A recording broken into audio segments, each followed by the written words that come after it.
وہ آنکھیں کیسی آنکھیں ہیں جنہیں تم اب چاہا کرتے ہو۔ تم کہتے تھے میری آنکھیں اتنی سچی اتنی اچھی ہیں، اس حسن اور سچائی کے سوا دنیا میں کوئی چیز نہیں۔ کیا اب ان آنکھوں کو دیکھ کے بھی تم فیض کا مصرع پڑھتے ہو؟ کبھی یہ بھی ہوا کسی لمحے میں تم سے روٹھ کے وہ آنکھیں رو دیں اور تم نے اپنے ہاتھ سے ان کے آنسو خشک کیے، پھر جھک کر ان کو چوم لیا؟ کیا ان کو بھی وہ ایک بار پھر خود سے بچھڑی ہوئی تھی، ایک بار پھر اس پہ آزر کی یادوں کا حملہ تھا؟ وہ بے بسی سے سسک اٹھی۔ 10 سال کم تو نہیں ہوتے کسی کو بھلانے کے لیے،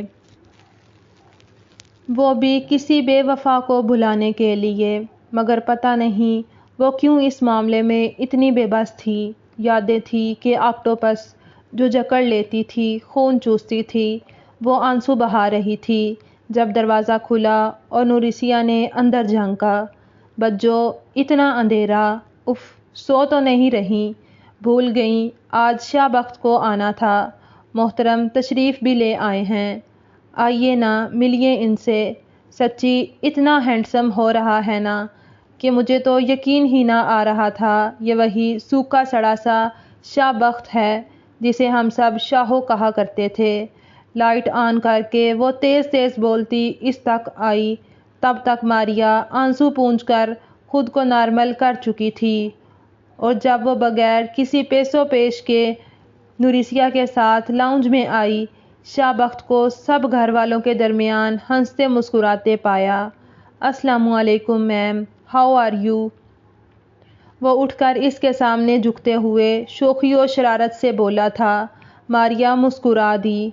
ابھی تک بدلے نہیں، بالکل ویسے ہی ہو، آپ تو بدل گئی ہیں۔ شاہ بخت نے اس کے ملگجے سے حلیے کو دیکھ کر منہ بنایا۔ ہاں بڈھی ہو گئی ہوں نا۔ وہ کھوکھلی سی ہنسی اس بات پر دھیان دیے بغیر کہ اس کی اس بے رنگ ہنسی اور تکلیف دہ جملے نے ماما پاپا کے ساتھ تاؤ جی کے بھی چہرے پہ تاریک سائے لہرا دیے ہیں۔ خواہ مخواہ بڈھی ہو گئی ہیں، بڈھے ہوں آپ کے دشمن۔ ارے آپ کی تو بس روح بڈھی ہو گئی ہے، اسے بھی ہم جوان کر لیں گے کیوں چاچو؟ وہ اپنی بات پہ زور دیتے ہوئے چچا کی تائید چاہنے لگا۔ وہ محض اداسی سے مسکرا دیے۔ آپ کو پتہ ہے میں آپ کے لیے پنک کلر کا ڈریس لایا ہوں، ابھی پہن کر دکھائیں مجھے؟ وہ بیگ کھولتے ہوئے بولا تو ماریا گھبرا اٹھی۔ نہیں ابھی نہیں، پھر پہن لوں گی۔ اس کے ہاتھ سے پیکٹ لیتے ہوئے وہ جلدی سے بولی تو شاہ بخت کا چہرہ اتر گیا۔ ایز یو وش، اس نے نرمی سے کہا۔ آپ کو پتہ ہے ماریا، آپ پہ پنک کلر کتنا سوٹ کرتا ہے۔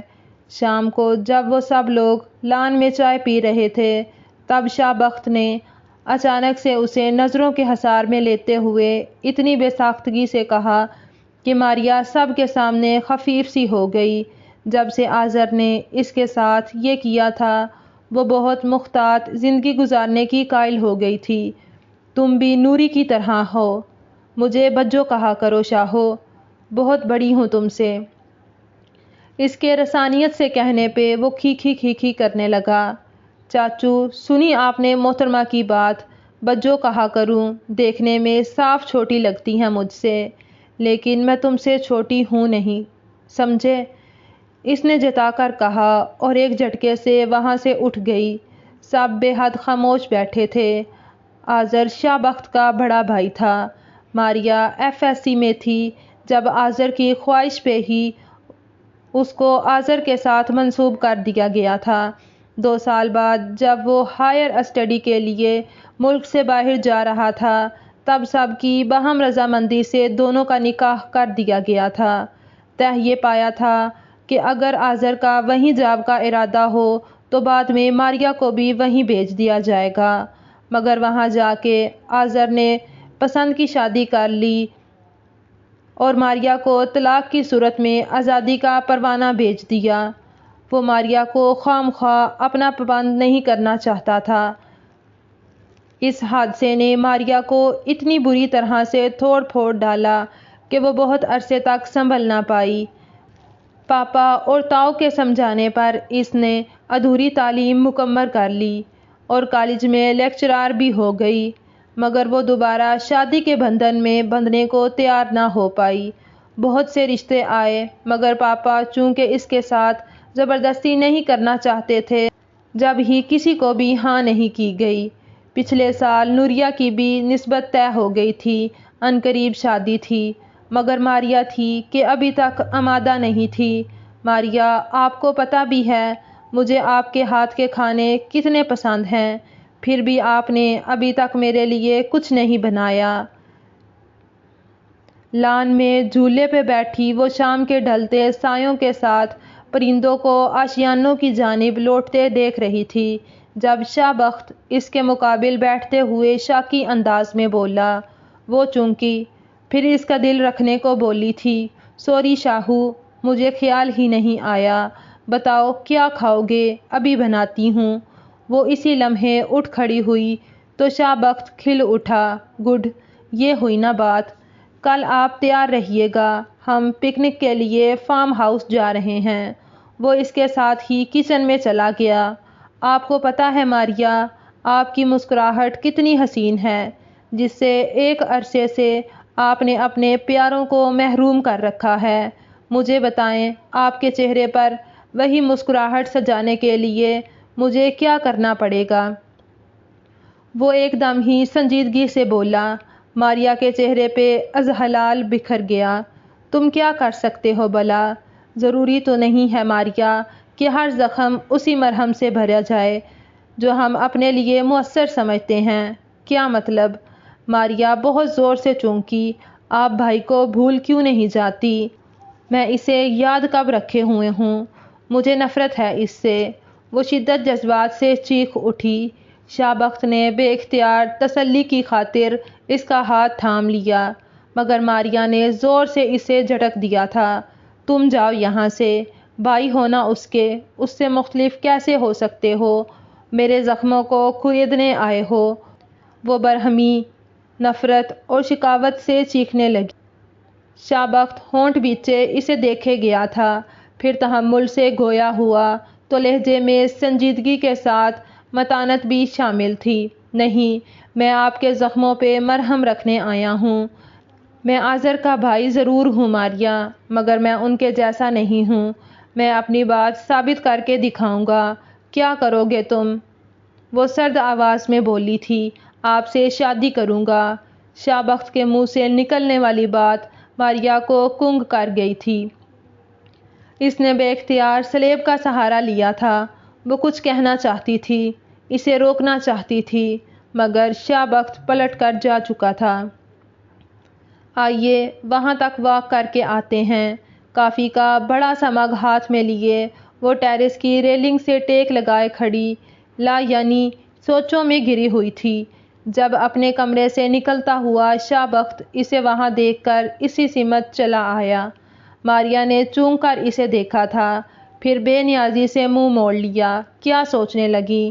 ہر بات کو اتنا نہیں سوچتے پاگل لڑکی، وقت تیزی سے گزر جاتا ہے۔ اس کے لہجے میں ماہنی خیزی دھر آئی تھی۔